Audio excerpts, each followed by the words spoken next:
vois, aujourd'hui, j'ai trouvé la maison parfaite. On a trouvé la maison parfaite avec ma meuf. Il y avait pas la fibre. Je vais jamais pouvoir partir.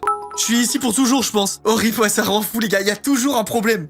Il y a toujours un problème. Mais fais installer la fibre au pire. Non, non, mais c'est un truc pas éligible, genre. On vit bien sans fibre. Nina, elle dit ça en marquant dans le chat des trucs, alors qu'elle est en train de voir le live d'hier, elle, tellement sa co, elle pue la merde. Nous, on a acheté sans la fibre dans l'espoir que ça le soit, et ça a été la semaine après qu'on ait signé le compromis. Ah, ça, c'est un bon coup de chat, quand même, hein. Ça fait 2 ans que j'attends la fibre chez moi.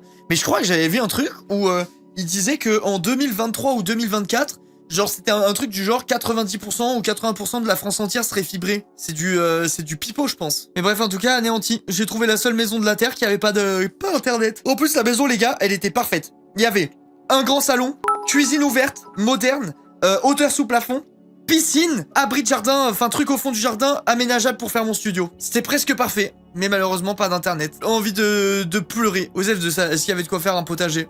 Pas un énorme. Pas un énorme, c'est pour ça que j'avais quand même quelques réserves. T'es en 70-30 maintenant? Oh, je suis en 70-30 depuis hyper longtemps, moi. J'ai été en 70-30 avant le moment où ils ont arrêté le 70-30. Moi, le seul truc où je me fais bêter là, c'est si tu dépasses les 100 000 $ de chiffre d'affaires annuel, tu repasses en 50-50. Et ça, c'est trop nul, genre. C'est trop nul. Après, je suis pas encore visé. Mais j'espère qu'un jour, je passerai les 100 000 $ annuels de Twitch, quand même. Et ce jour-là, je serais bien dégoûté de repasser en 50-50. 70% pour Twitch et 30% pour toi. Non, heureusement, c'est l'inverse. Faut pas qu'on te donne trop d'argent, alors. Bah, tu sais, je saurais m'en contenter. Après, techniquement, si tu dépasses les 100 000 et qu'après, au-delà des 100 000, tu repasses en 50-50, tout ce qu'on te donne, ça reste quand même des sous que tu gagnes, tu vois. Mais je trouve que c'est un peu... genre là où c'est vraiment abusé, c'est pour les mecs genre des Gotaga, des Locklear, des gens comme ça qui, eux, gagnent vraiment la masse de thunes avec, parce qu'ils ont un gros nombre de subs. Eux, pour le coup, ils se font vraiment ken. Kick. Il y aura pas de kick. Il y aura pas de kick, les gars. Kick, le seul moment où j'irai, c'est s'ils viennent avec une mallette, qu'ils la posent devant moi et que dedans, il y a de quoi acheter une maison. Là, je pars. Là, les gars, j'alterne stream Kick et stream Twitch. Pas avant. Tu penses un jour passer chez Kick? Franchement, non. Hein. En fait, ça me fait chier pour mes viewers qui perdent leur ancienneté. Après, si Twitch, je gagne 100 000 et avec Kick 400 000, forcément, ça fait réfléchir, tu vois.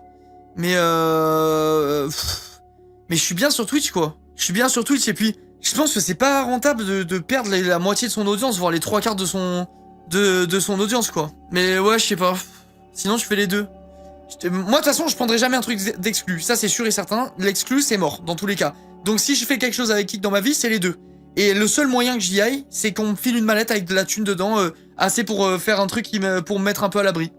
Voilà, c'est tout. C'est la seule raison pour laquelle je partirai, tu vois. Là, on m'a déjà fait une offre. L'offre qu'on m'a fait, j'estime que sur le long terme, je peux être potentiellement perdant ou en tout cas even. Et dans ce cas-là, ça sert à rien que je me fatigue. Kick, c'est louche de fou. En plus, il copie exactement Twitch. Alors, louche, non. Par contre, enfin, je vois pas ce qu'est louche. Par contre, le fait qu'il copie Twitch, c'est l'interface de Kick, elle est aberrante.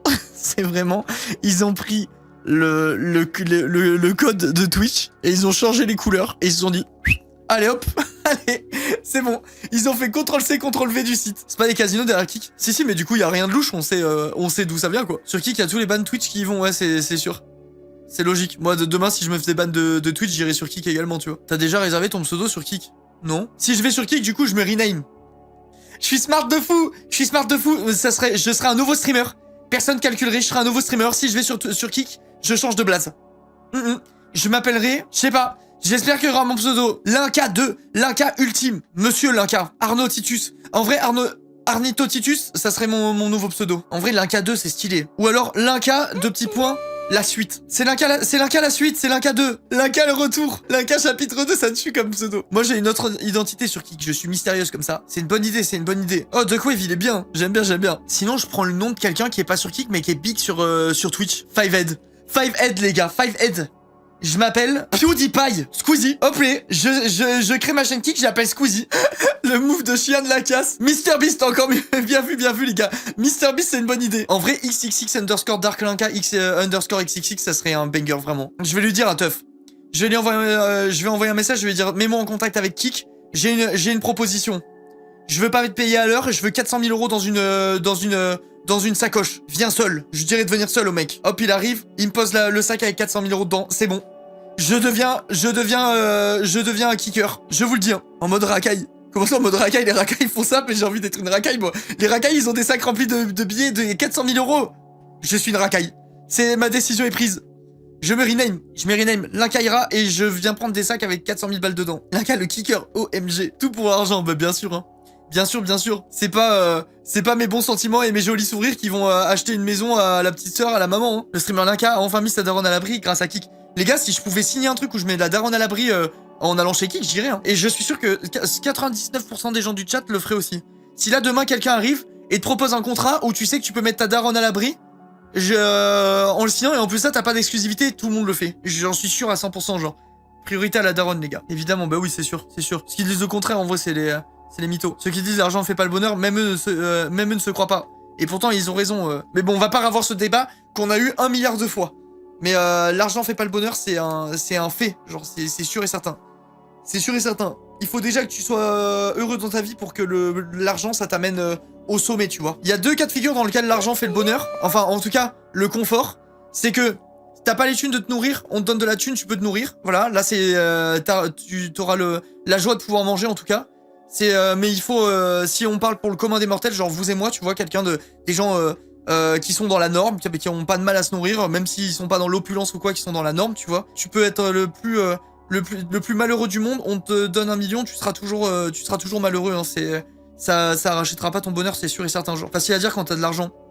Je parle en connaissance de cause, hein, les gars. J'ai été allocataire, j'ai bossé comme un chien de mes 16 ans à mes 25 ans, tous les ans, tout le temps. Genre, j'ai connu le travail, j'ai connu le pas de travail, j'ai connu les allocs, j'ai connu travailler 50 heures par semaine pour gagner 900 € à la fin du mois. Je parle pas comme un petit streamer qui a toujours gagné 10 000 balles par mois dans sa vie, tu vois. Je parle en connaissance de cause. Justement, là, les gens qui donnent leur avis et qui sont pas d'accord, la plupart ont jamais gagné d'argent de leur vie, tu vois. Et du coup, ils idéalisent le truc et ils pensent que tous les problèmes de leur vie s'envoleront s'ils avaient de la thune. Mais c'est faux, genre. C'est faux. Si t'es heureux dans ta vie et qu'on te donne de la thune, tu seras le plus heureux du monde. Tu peux faire des voyages, tu peux partager des bons moments avec tes potes, leur payer des trucs sans te poser de questions, etc. C'est stylé.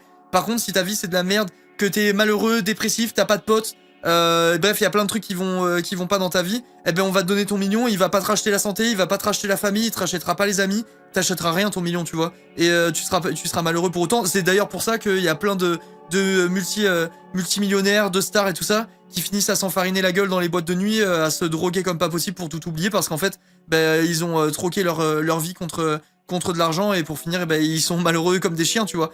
Parce que, en fait, ça suffit pas de gagner de la thune, mais ça sert à rien d'en discuter, je le dis à chaque fois. Et ça sert à rien d'en discuter avec des gens qui ne comprennent pas, parce que à partir du moment où t'as jamais touché de thune, tu penses que la thune fera forcément ton bonheur. Moi, c'était mon cas quand je bossais comme un chien et que je gagnais 1000 balles par mois, tu vois. Je me disais, gagner 10 000 balles par mois, je serais le plus heureux de la Terre. Ben en fait, la période dans ma vie où j'ai gagné le plus de thunes, c'est la période dans ma vie où j'étais le plus au fond du gouffre, tu vois. Donc ça veut tout et rien dire. C'était quoi comme boulot? Le plus beau métier du monde, hein, c'est quand j'étais animateur que je gagnais le moins pour le plus d'investissement, genre. Quand je gardais les gosses horribles des parents. Ils étaient pas tout le temps horribles. Mais ça, c'est le métier où je me suis le plus investi et où j'ai eu le moins de retour sur investissement qui soit, quoi. Genre, on se faisait, pour les vacances scolaires, tu faisais 50 heures par semaine, parfois 55 heures parce qu'il fallait attendre les parents le soir qui étaient à la bourre, enfin bref, tout ce genre de trucs. Et à la fin, tu gagnais 1 200 €, t'étais là genre... Ah. ok, c'est pas mal, j'ai fait que travailler sur 2 mois et à la fin, j'ai de quoi payer mes factures pile poil. Let's go. Ça, c'était cool, ça. Pas tout pâte. c'était un peu ça. Surtout en région parisienne et tout, mais bon. Franchement, c'était le métier incroyable. Ça fait pas 100% du bonheur, c'est évident, mais si t'as pas le minimum pour être serein, un peu de fric, ça fait forcément du bonheur en plus. Ah oui, non, mais c'est sûr, mais de toute façon, quand on parle de ça à chaque fois en live, on considère quelqu'un qui est dans la normalité, même s'il est dans la fourchette basse, on parle pas de quelqu'un qui peut pas satisfaire ses besoins vitaux, tu vois. Là, évidemment que quelqu'un qui a pas à manger à sa faim et tout ça, bien sûr que l'argent, ça va l'aider, tu vois. Et encore, ça lui fera même, c'est même pas dit que ça le rende heureux, hein. Parce que c'est même pas dit que ça le rende heureux, juste il pourra manger, quoi, c'est tout. Mais en soi, si t'as une vie de merde et qu'on te donne pile poil ce qu'il faut pour te repaître, Je pense pas que tu nages dans le bonheur non plus, quoi. T'as été horloger, non? Non, j'étais bijoutier. J'étais bijoutier, même pas ça. J'étais vendeur en bijoutier, en bijouterie horlogerie. J'étais vendeur, mais non, j'ai pas été horloger. Horloger, c'est un taf à part entière. C'est ceux qui taffent sur les mécanismes, qui réparent les montres, qui en créent, etc. Tu vois. Moi, j'ai pas fait ça. Je les vendais juste, genre. T'as préféré vendeur ou animateur? Animateur, de toute façon, je l'ai dit 1 milliard de fois. En live, pour moi, c'est le plus beau métier que j'ai fait. Si jamais demain tout devait s'arrêter pour moi, niveau Twitch et tout ça, je deviendrai directeur d'un centre de loisirs. Je referai ça même si je gagne que dalle et tout. C'est trop satisfaisant comme métier. Genre tu rentres chez toi, t'as été utile pour la société, tu vois. T'as permis à des centaines de familles d'aller au travail en étant serein. T'as permis à des centaines d'enfants d'apprendre des choses, de se développer, tout ça. Enfin, tu vois, c'est vraiment un taf où tu rentres chez toi, t'as été utile. Je pense que c'est hyper important pour être heureux dans la vie de faire un truc qui t'apporte une satisfaction. C'est genre en mode quand tu rentres chez toi, tu te dis pas, j'ai fait ma vie...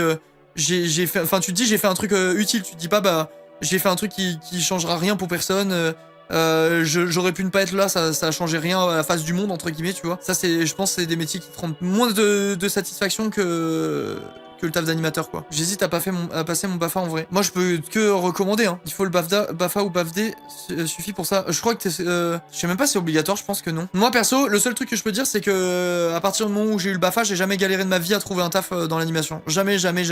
Dès que j'ai cherché, j'ai trouvé toujours. Genre ça recrute tout le temps, partout. Genre c'est en mode j'allais poser les CV dans la journée, le lendemain j'avais un taf, quoi. Ouais, BFD, je sais que c'est pour les directeurs, c'était pour le BAFA que je réfléchissais. BFD pour être directeur pendant les vacances, BPGEPS pour toute l'année, BAFA pour les animateurs, vacances et tout le temps. Ouais, moi perso j'ai BAFA et j'étais en temps plein adjoint du directeur. Je passe à la rentrée, c'est pour savoir quel diplôme prioriser. En vrai, si t'as le choix, go BAFD, hein, ça englobe tout. Ou BPGEPS, mais BPGEPS c'est un truc à part, je crois. Je crois pas que ce soit la même démarche d'apprentissage qu'un BAFA ou un BAFD.